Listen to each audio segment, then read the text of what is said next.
ஒரு நிமிடம் கூட இந்த வீடியோவை தள்ளிவிடாதீர்கள். ஏனெனில் நாளைக்கு நீங்கள் கோடீஸ்வரராக போகிறீர்கள்.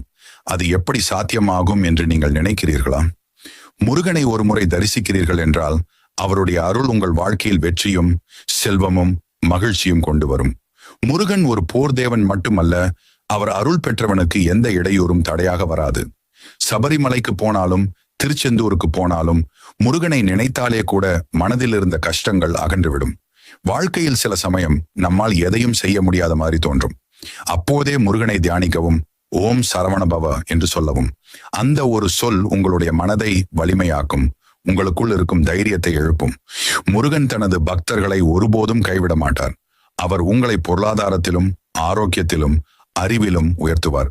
நீங்கள் நினைத்த சிறிய விருப்பங்கள் மட்டுமல்ல, பெரிய கனவுகளையும் முருகன் நிறைவேற்றுவார். நாளை உங்களுக்கு நல்ல வேலை கிடைக்குமா? வியாபாரம் வெற்றி பெறுமா? குடும்பத்தில்